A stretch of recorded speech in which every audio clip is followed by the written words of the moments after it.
Unit 7 is on solutions, and here you have an example of a very famous solution that is Kool-Aid, because Kool-Aid is a combination of the powder, that is the sugar, which is the solute, with the water, that is the solvent. So what is a solution? A solution is a homogeneous mixture. Remember, the word homogeneous means that you cannot differentiate the parts of the solution throughout. So for example, if I have salt and water and I dissolve the salt in the water, I'm not going to be able to tell what's the salt and what's the water. So that is to be homogeneous or homogeneous, means that you can't tell which parts of the solution are which, okay? Every solution has two parts. It has the solvent and it has the solute. The solvent, it's going to be the liquid in which the solute dissolves. So for example, the example that I gave before on the water and the salt, the solvent will be the salt because it's the liquid in which the solute dissolves, okay? The solute is going to be that thing, that solid, that gas, whatever that is being dissolved. So if I have the example of the water and the salt is going to be the solute, okay? So the solute is the thing being dissolved. Okay, what is an aqueous solution? An aqueous solution, it's a solution that is made of water, okay? So where the solvent is the water, okay? Aqueous comes from aqua, and that means water. So if you have a solution that is salt water, for example, that is going to be an aqueous solution because it's something, the solute, dissolved in water. Kool-Aid, it's always going to be an aqueous solution as well. Why? Because it's the sugar dissolved in water. Even though we associate the word solution with a solid plus a liquid, there's many different types of solutions. We have gas solutions, we have liquid solutions, and we have solid solutions. The most common example of a gas solution, it's going to be air, because air is a combination of many different gases that are mixed together. We cannot tell which one is which, and that is a solution. There's different examples of different types of liquid solutions. You have a gas dissolves in a liquid, for example, the Coca-Cola or any soda water that you drink. The liquids dissolves in liquids, vinegar, which is going to be acetic acid plus water, both are liquids, and then a solid in a liquid, which is the most common type of solution, which is, for example, salt water, sugar water, etc. And finally, not so common, we have solid solutions. So an example of a liquid in a solid would be the dental amalgam. That is this dental amalgam that is going to be mercury and silver combined together. And then we have solid in a solid, which is brass, which is zinc and copper. The process of a solid dissolved in water is called solvation. And the solvation process has 3 steps. The first step is number 1. It's when the solvent particles separate from each other, and solvent is going to be the water, so the water particles separate from each other. And in that case, energy is added because we need to break the water molecules, okay? If energy is added, the process is going to be endothermic. So again, that is the step 1. That's when the solvent particles, the water particles, are separating from each other, and it's an endothermic process because energy is being added for the molecules to separate. The second step in the process of solvation is when the solute particles separate. So for example, the salt, when the salt ions separate, energy is going to be added because they're separating, and therefore that process also is going to be endothermic. So again, step 2 is when the solute particles separate, energy is added, so it's an endothermic process. In the third step of the solvation process, third step is going to be when the solute and the solvent that were previously separated, now they mix together and they form new bonds. And those bonds are called intermolecular bonds. Those bonds are called intermolecular bonds. Okay, so this last process, it's exothermic because in this last process, the energy is going to be released. So again, the third step is when the solute and the solvent combine together, they form new bonds. It is exothermic because the energy is being released. The solvation process of an ionic compound and the solvation process of a covalent compound is a little different. So I'm going to start with the solvation process of ionic compounds first. okay? Ionic compounds. Again, it has 3 steps. The first step is what we said before, is when the water molecules separate. If the molecules separate, that means that they break one from the other one. So to break one molecule from the other one means that energy has to be absorbed. So that's why that process is going to be endothermic, because energy needs to be absorbed to break those bonds. Now, the second step is going to be when the ions separate. So the ions separating means that if I have sodium chloride, for example, the sodium and the chlorine are going to break apart. If I have sodium chloride, the sodium and the chlorine are going to break apart, and we're going to have the sodium ions on one side and the chlorides on the other one. So that is when the ions separate. And the third step is going to be when the water molecules and the ions combined. How does that work? Well, the water molecules are going to surround the ions. They're going to surround the ions. It's like what you see over here. You have an example of the water molecules surrounding the ions here. Okay? So again, the first thing that happens is that the water molecules break. The second thing that happens is that the ions break. And the third thing that happens is that the water molecules surround the ions. That is for the ionic compounds. And I'm going to show you right now a simulation to explain better what I'm talking about.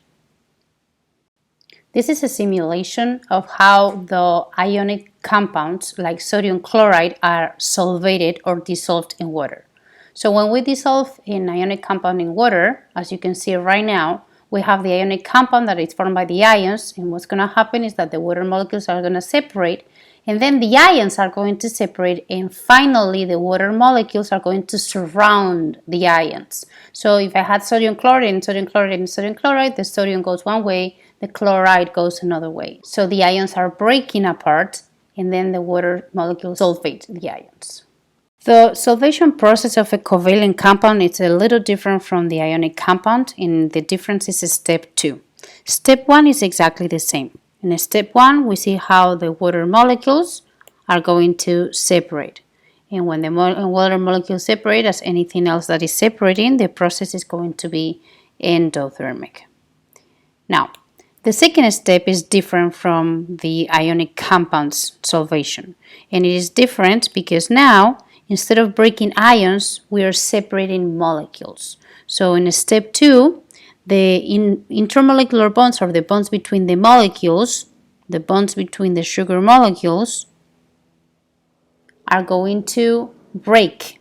And when they break, that means that the molecules are going to separate from each other. But the bonds of the molecules themselves are not going to separate. So the carbon, the hydrogen, and the oxygen in the molecule is not going to separate if it is sugar.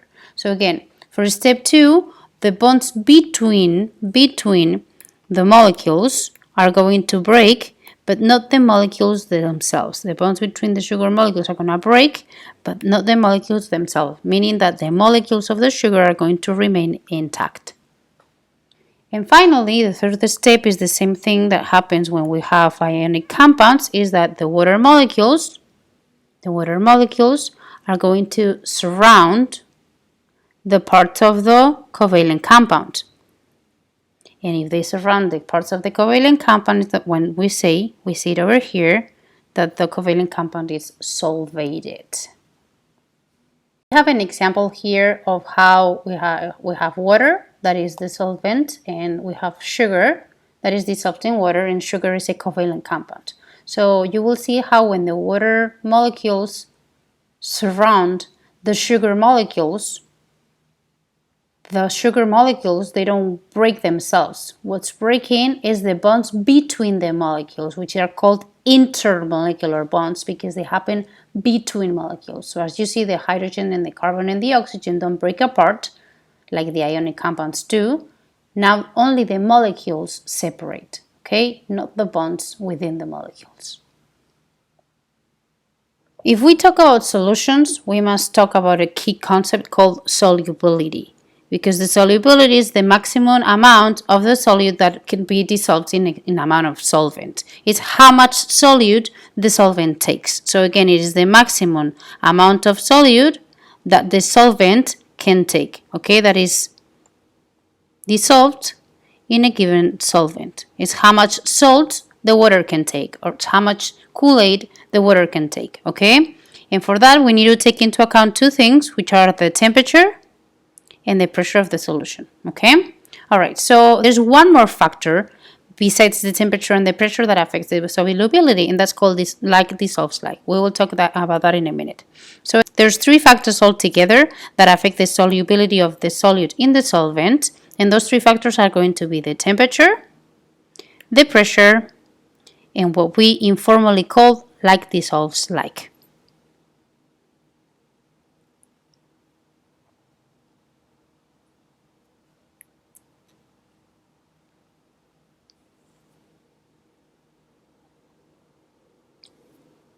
So before we talk about the three important factors that affect solubility, the temperature, the pressure, and like dissolves like, we are going to talk about the three stages at which we can find a solution.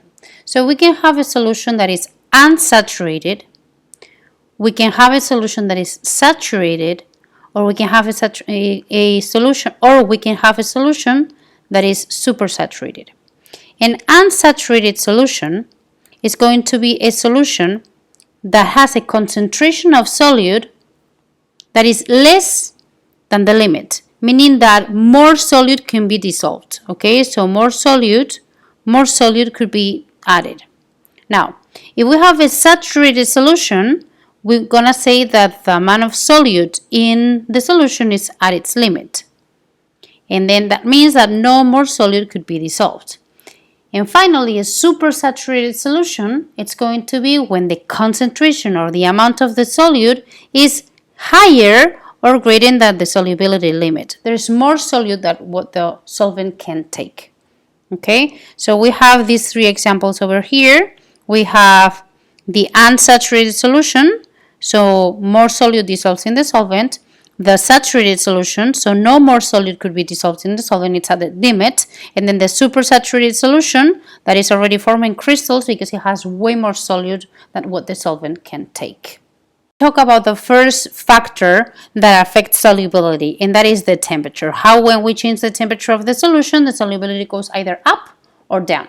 Well, this is different for solids and for gases. So first, let's check out what happens to solids. So when we have solids, so table salt, sugar, anything that is a solid and is dissolved in a liquid, the solubility of the solid is going to increase if we increase the temperature.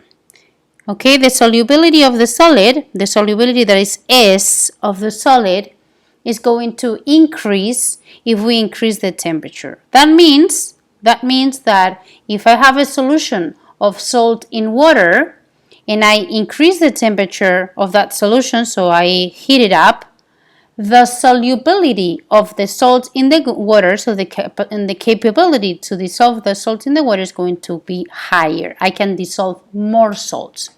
That is for solids. But now, for gases, it's a little different, because for gases, it's actually the opposite. When we have a gas dissolved in a liquid, so for example, soda, the solubility of the gas is going to decrease if I increase the temperature. Okay? That means that when the temperature is greater or is higher, the kinetic energy of the gas is going to be higher, and the gas is going to escape the solution. So again, if I increase the temperature, of a solution that has a gas dissolved in it, the solubility of that gas in that solution is going to decrease. It's going to go down.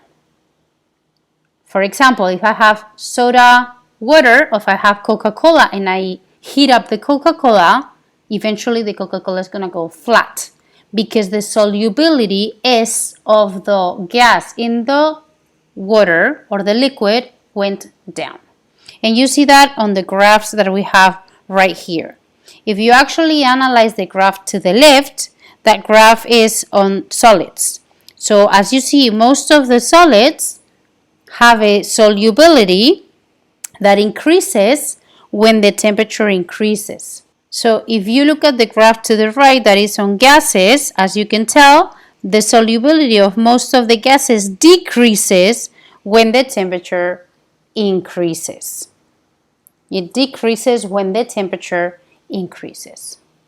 Now, how to interpret a graph of the solubility of solids at different temperatures. So we're gonna work on this example. Example 1 says, if a solution contains 30 grams of potassium nitrate in 100 grams of water at 30 degrees Celsius, is the solution saturated, unsaturated, or supersaturated? Okay, so this is what you need to do with this type of problems. The first thing is that you need to identify the salt, so the solid that you're talking about. In this case, this solid is potassium nitrate. So you go to the graph and you find the potassium nitrate curve. And the potassium nitrate curve is this one over here, and only that one. So you're only going to focus on the potassium nitrate curve because that is the salt you're working with. Once you identify the potassium nitrate curve, then you need to look at the data that they gave you. And the data says that you have 30 grams of potassium nitrate. So 30 grams is going to be here at 30 degrees Celsius. And 30 degrees Celsius is going to be down here. Okay, so now the next step to know whether this solution is saturated, unsaturated, or supersaturated is you need to find out the intersection between the solubility and the temperature. And if you actually find the intersection between both is going to be at this point. If you look at that point right there, that point is under the curve, right? It's under the curve of the potassium nitrate, this point here, the pink point. So if it is under the curve, this solution is going to be unsaturated because the point, this point over here, is under the curve. So it's going to be unsaturated. Okay, so the next question is, if it is not saturated, how can you change the temperature to make it saturated? So to change the temperature, you would be changing the x-axis. So you're going to keep the y-axis the same. How do you do that? Okay, you know that the amount of grams, the solubility per 100 grams is going to be 30. So you're not going to touch that at all because what you're going to be touching is the temperature. That is what we're going to change now, the temperature. So what you do is you take the 30 grams to the curve and then find where those 30 grams cut the curve. And they cut the curve here. So now what you do is you take this down to the x-axis and see at which temperature that would happen. And we find out that that will happen at 20 degrees. So how could you change the temperature? How could you change the temperature keeping the grams constant? Well, you would have to go from the previous 30 degrees to 20 degrees. So what you would do in this case is you would decrease minus 10 decrease the temperature. You would decrease the temperature by 10 degrees. That's what you would do. Now, there's another option that they ask you here, and it says, how can you change the amount of solute to make it saturated? Okay, so to change the amount of solute, now we're not going to focus on changing the temperature, and we're going to keep the temperature constant. So now what we're going to do is we're going to keep the temperature constant. So the temperature was 30 degrees. We don't change that. And what we're going to change is the amount of grams. So we do exactly the same thing that we did before. We're going to take the 30 degrees all the way up to the curve until we cut the curve. And now we see that we cut the curve here. And now what we're going to do is we're going to extrapolate that to the left and find out what's the intersection with the y-axis. And we see that we have gone from 30 to maybe about 43. So what has happened here? That we have to change the amount by adding 12 grams if we want to keep the temperature constant. These are two very good examples of how the temperature changes affect the solubility of gases.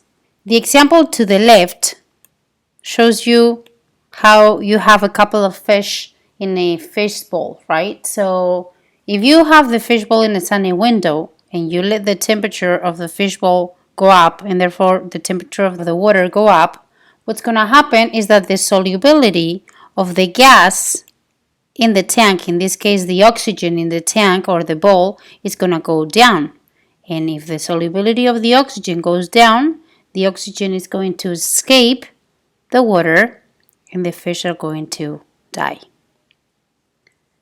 Another example of how the solubility of the gases decreases with the temperature is Coca-Cola. So you have the CO2 dissolved in the liquid. If you actually increase the temperature of this solution, the solubility of the CO2 is going to go down. And that means that the CO2 is going to escape to the atmosphere. So what's going to happen is that the solution is going to go flat. The second factor that we're going to learn that affects solubility is pressure. And it affects differently gases and solids as well. Okay? So the solubility of the gases is going to increase when the pressure above the solution increases. That means that if I have a solution that has a gas dissolved in it and I increase the pressure of the gas as you see in picture 2, what's going to happen is that the solubility of the gas in the solution is going to increase. So again, when you increase the pressure of the gas on top of the solution, the solubility of the solution is going to increase. Now, that is for gases, but what we have is solids is different because the solubility of the solids does not change with pressure. So it doesn't matter what you do to the pressure, the solubility of a solid will not change based on the pressure. There is a law that is very similar to the laws that we learned in the past unit called Henry's law that explains how the solubility of the gas in the solution is directly proportional to the pressure on top of the solution. So that's why it says that at a given temperature, so when the temperature is constant, the solubility, that could be in grams or moles of solid per liters of solvent, the solubility of a gas in a liquid is directly proportional to the pressure. It's directly proportional to the pressure, okay? And that is reflected with this, that is called Henry's law. So S1 over P1 equals S2 over P2. Let's do an example to prove that this law is true.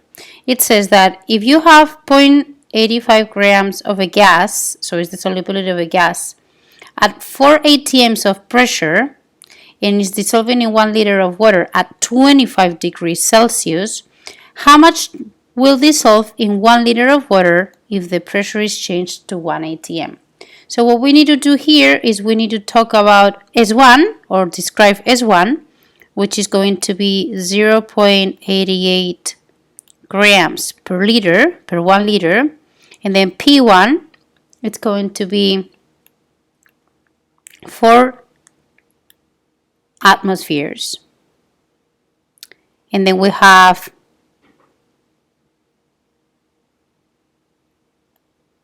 S2, which is the unknown variable, but you know that P2 is going to be 1 atmosphere.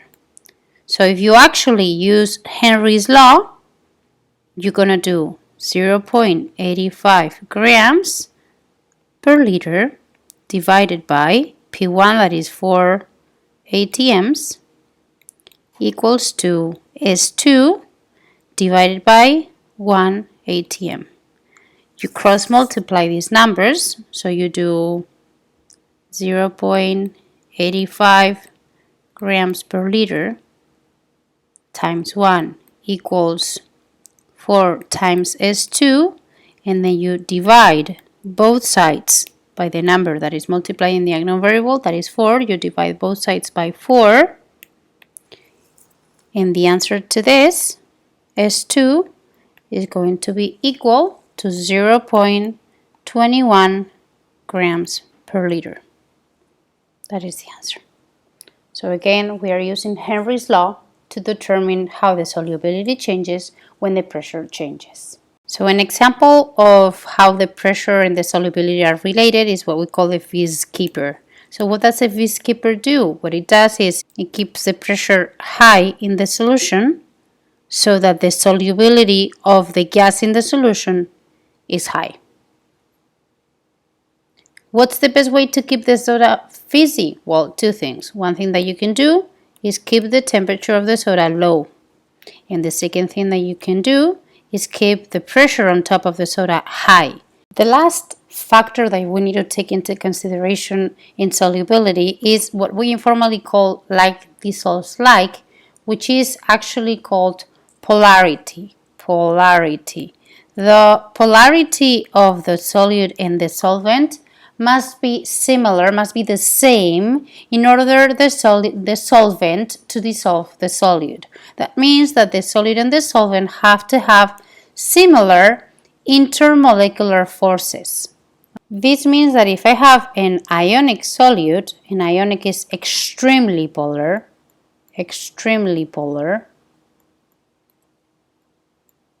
that solute will only dissolve in a polar solvent. So it will be soluble in a polar solvent, but it will be insoluble in a non-polar solvent. If I have a solute that is polar, again, it will be soluble in a polar solvent, but insoluble in a non-polar. And finally, if I have a non-polar solute, it will be soluble in a non-polar solvent, but it will be insoluble in a polar solvent. So summarizing, like dissolves like. Two things that have the same polarity can dissolve. Solute that is polar dissolves in solvent that is polar. Solute that is non-polar dissolves in solvent that is non-polar. Let me give you some examples of how some solutes that are polar are going to dissolve in solvents that are polar. So for example, we have iodine over here that is non-polar. I'm telling you that is non-polar. Iodine will dissolve in the chloroform that is non-polar and will dissolve in the hexane that is non-polar. But on the other hand, we have this salt over here, the copper sulfate, that is an ionic compound and is very polar. So that one will dissolve in the water because the water is a polar solvent.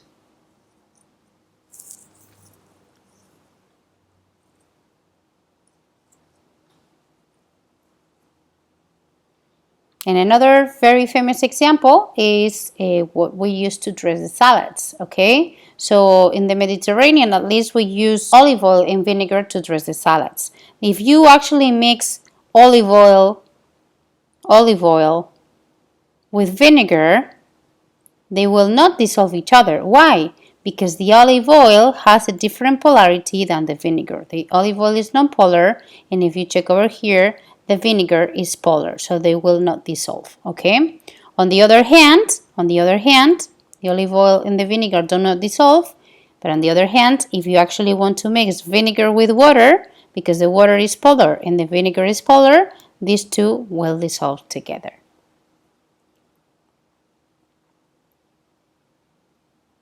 And finally, if I want to dissolve olive oil